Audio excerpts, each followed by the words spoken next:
warahmatullahi wabarakatuh. Sebelum pembelajaran kita mulai, mari terlebih dulu kita membaca suratul Fatihah dengan harapan semoga ilmu yang kita peroleh menjadikan ilmu yang bermanfaat dan kita diberi oleh Allah kemudahan dalam segala hal, khususnya dalam mempelajari Al-Quran dan hadis pada hari ini. Al-Fatihah. A'udzubillahi minasyaitonirrajim. Bismillahirrahmanirrahim. Alhamdulillahirabbil alamin, arrahmanirrahim, maliki yaumiddin. Iyyaka na'budu wa iyyaka nasta'in. Ihdinas siratal mustaqim. Siratal ladzina an'amta 'alaihim ghairil maghdubi 'alaihim waladdallin. Amin. Bagaimana kabar Anda hari ini? Alhamdulillah, luar biasa. Allahu Akbar. Yes, yes, yes. Indonesia merdeka, Indonesia maju. Pada hari ini kita akan belajar bersama mata pelajaran Al-Quran dan Hadis, bab tentang hormat dan patuh kepada kedua orang tua dan guru. Yang akan kita bahas pertama adalah Quran surat Al-Isra ayat 23 sampai 24. Ayatnya berbunyi, Bismillahirrahmanirrahim. Wa qada rabbuka alla ta'budu illa iyyah wa bil walidayni ihsana imma yablughanna 'indaka al-kibara ahaduhuma aw kilahuma fala taqul lahumā uffin wa la tanharhumā wa qul lahumā qawlan karīmā wa'khudh lahumā janāha dhulli minar rahmati wa qur rabbi irhamhumā kamā rabbayānī shaghīrā.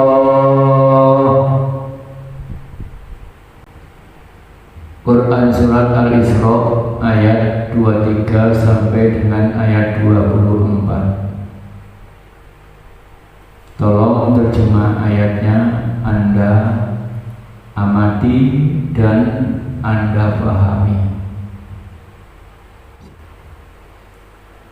Cukup.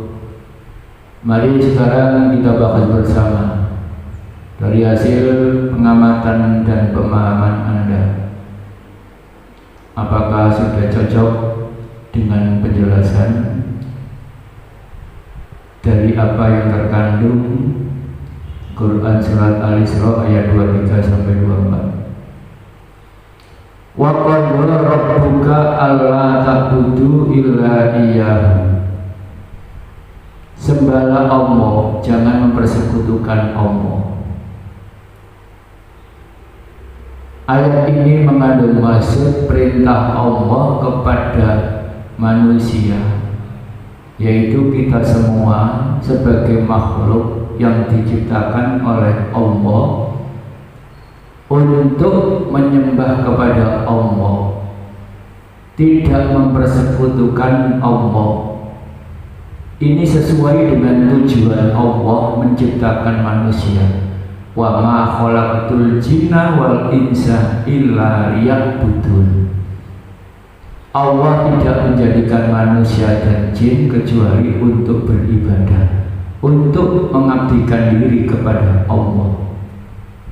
Sebelum manusia diperintah oleh Allah untuk memperbaiki, untuk berperilaku yang baik kepada kedua orang tua, maka puncak yang paling dominan bagi manusia adalah menyembah dan beribadah kepada Allah.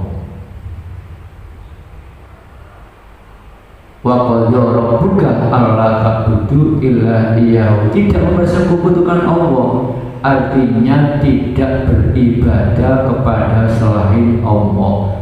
Sehingga kalau manusia itu beribadah kepada selain Allah, berarti manusia itu mempersekutukan Allah. Matahari disembah berarti mempersekutukan Allah. Bintang disembah berarti mempersekutukan Allah. Binatang disembah berarti mempersekutukan Allah. Apapun persembahan yang dilakukan oleh manusia kepada selain Allah, maka itu termasuk orang yang mempersekutukan Allah. Wa bil walidayni ihsana imma yablughanna indaka al-kibara ahaduhuma aw kilahuma. Setelah manusia perintah oleh Allah untuk menyembah dan beribadah kepada Allah, manusia diperintah untuk berbuat baik kepada kedua orang tua. Berbuat baik kepada orang tua. Sekarang timbul suatu pertanyaan, apakah hanya orang tua kita saja sebagai orang yang melahirkan kita ke dunia ini yang dikatakan orang tua yang wajib untuk kita hormati? Dalam hal ini orang tua itu ada 3 macam. Yang disebut orang tua itu ada 3. Siapa saja? 1, orang tua kita, yaitu orang yang menjadikan lahirnya kita ke dunia. Orang yang menjadikan wujudnya kita ke dunia. Siapa itu? Bapak ibu kita. Berarti orang tua yang pertama adalah bapak ibu kita. Yang kedua, orang tua itu siapa? Orang tua adalah guru-guru kita. Bapak ibu guru kita, yaitu orang-orang yang pernah memberikan ilmu kepada kita, walaupun itu hanya sedikit, walaupun itu hanya 1 huruf saja. Siapa saja yang sudah pernah memberikan ilmu kepada kita, itu adalah guru kita, maka status mereka adalah sama dengan orang tua. Oleh karena itulah bapak ibu guru kita adalah orang tua kita. Yang ketiga, siapakah orang tua itu? Yaitu mertua kita. Nanti kalau Anda sudah nikah, sudah kawin, punya mertua, itu termasuk orang tua kita. Kalau saya sudah punya mertua karena saya sudah kawin, maka mertua saya adalah orang tua kita, yaitu orang yang menyebabkan lahirnya pasangan kita. Orang yang menyebabkan lahirnya pasangan kita itu adalah mertua kita. Maka 3 orang itu wajib untuk kita perlakukan dengan perilaku yang baik. Jadi ada 3 orang yang harus kita perlakukan yang baik, yang statusnya seperti orang tua kita, yaitu 1, bapak ibu kita, yang kedua, bapak ibu guru kita, yang ketiga, mertua kita. Wabil walidaini ihsana, berbuat baiklah kamu kepada mereka-mereka itu. Apalagi nanti setelah mereka-mereka dalam usia yang lanjut, kita harus memiliki sikap belas kasihan kepada mereka dengan memberikan perlakuan yang baik, membantu mereka, walaupun mereka-mereka itu tidak minta untuk dibantu. Itu sebagai langkah jeripaya mereka yang telah memperlakukan kita dengan perlakuan yang baik, maka kita pun yang sudah pernah diperlakukan baik, balas budi kita akan jasa mereka kepada kita. Dan perilaku apa yang harus kita lakukan terhadap kedua orang tua kita, terhadap bapak ibu kita, terhadap bapak ibu guru kita, terhadap mertua kita. Perilaku apa yang harus kita lakukan? Fala taqul lahuma uffin wa la tanharhuma.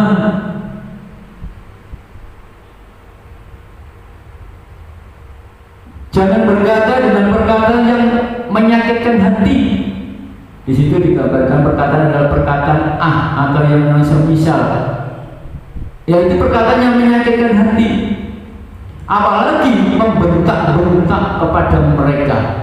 Orang tua dibentak-bentak, bapak ibu guru dibentak-bentak, mertua dibentak-bentak. Tidak boleh, dilarang oleh Allah. Berkatalah perkataan yang halus, jangan berkata yang menyakitkan hati. Loh Pak, di ayat ini dikatakan fala taqul uffin, jangan berkata perkataan atau Kalau begitu orang tua boleh Pak dipukul Pak. Gak ada ayat Al-Quran yang melarang orang tua dipukul. Logikanya, berkata yang menyakitkan saja tidak boleh, apalagi memukul yang tambah sakitnya orang tua. Itu pemahaman Al-Quran dari segi tasrek. Wad'i tidak dari segi tasrek ilahi. Kalau tasrek ilahinya adalah berkata dilarang, tapi tasrek wad'inya yang lebih berat dari perkataan pun tambah dilarang. Dengan demikian, kalau manusia tidak boleh berkata dengan perkataan yang menyakitkan hati, apalagi membentak, maka diperintah oleh Allah bagi seorang anak atau manusia terhadap kedua orang tua, terhadap bapak ibunya, terhadap bapak ibu gurunya, terhadap mertuanya adalah berkata yang sopan. Berkatalah dengan menggunakan perkataan yang sopan.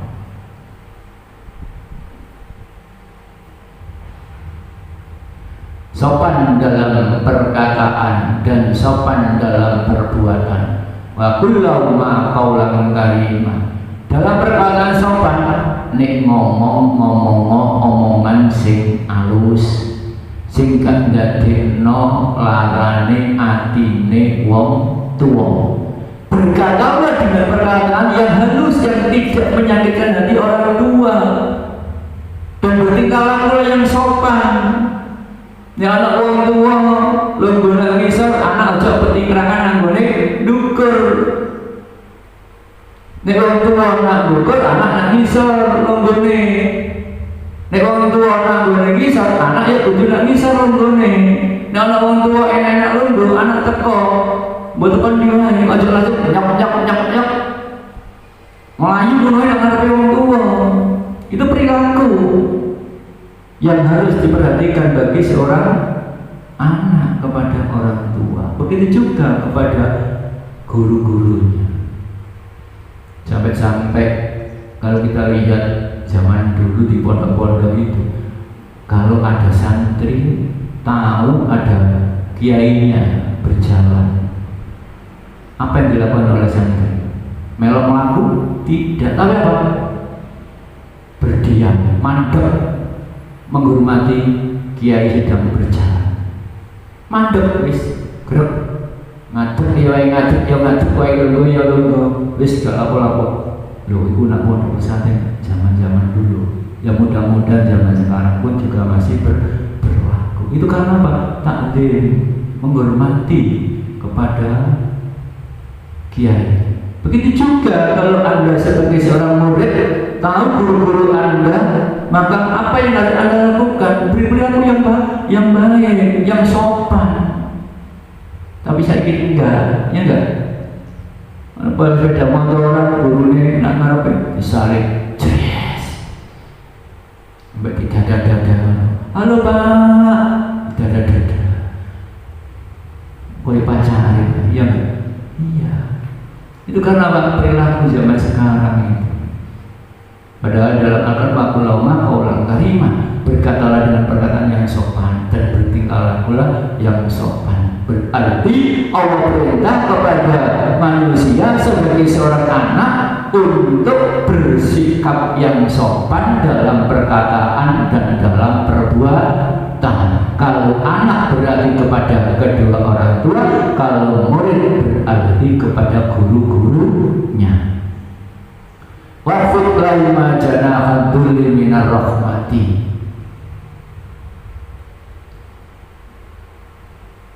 Rendahkanlah dirimu, wafid, rendahkanlah dirimu. Berarti apa? Bersopan santunlah dengan menggunakan tata krama yang baik, rasa penuh hormat dan memuliakan. Jadi kalau kita kepada orang tua kita sebagai seorang anak, maka kita harus sopan santun menggunakan tata krama yang baik, ya seperti itu tadi. Ini melaku ya diatur sing nabi, hormat memuliakan orang tua. Wa qur rabbil khamma kama rabbayani shaghira. Ini perintah Allah kepada anak untuk selalu mendoakan kepada kedua orang tua, baik orang tua masih hidup ataupun sudah meninggal dunia. Itu sebagai apa? Sebagai rasa syukurnya kepada Allah yang telah diciptakan oleh Allah melalui seorang ayah dan ibu. Itu sebagai realisasi syukurnya anak kepada orang tua. Maka anak diperintah oleh Allah untuk mendoakan kepada orang tuanya, murid untuk mendoakan kepada guru-gurunya. Dengan demikian perilaku yang harus dilakukan manusia sebagai seorang anak atau sebagai seorang murid adalah satu, menyembah kepada Allah, senantiasa menyembah kepada Allah. Yang kedua, senantiasa berbuat baik kepada kedua orang tua. Yang ketiga, senantiasa berkata dengan perkataan yang sopan kepada kedua orang tua. Yang keempat, sikap sopan dalam perkataan dan perbuatan kepada kedua orang tua. Yang kelima, berlaku sopan terhadap kedua orang tua dengan hormat dan memuliakan.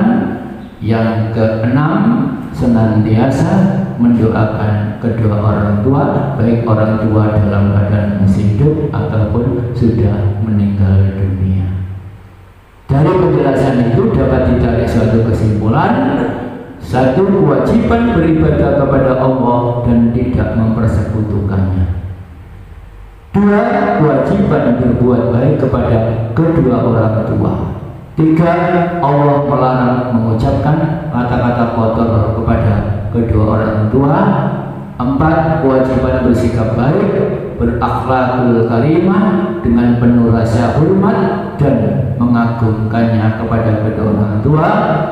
Yang kelima, kewajiban untuk mendoakan kedua orang tua sebagai rasa syukur. Itulah penjelasan Quran Surat Al-Isra ayat 23-24 tentang hormat dan patuh kepada kedua orang tua. Cukup penjelasan hari ini. Barangkali Anda belum paham, boleh bertanya melalui WA saya. Cukup pada hari ini, semoga ilmu kita bermanfaat. Mari kita akhiri dengan ucapan Alhamdulillahirabbil alamin. Assalamualaikum warahmatullahi wabarakatuh.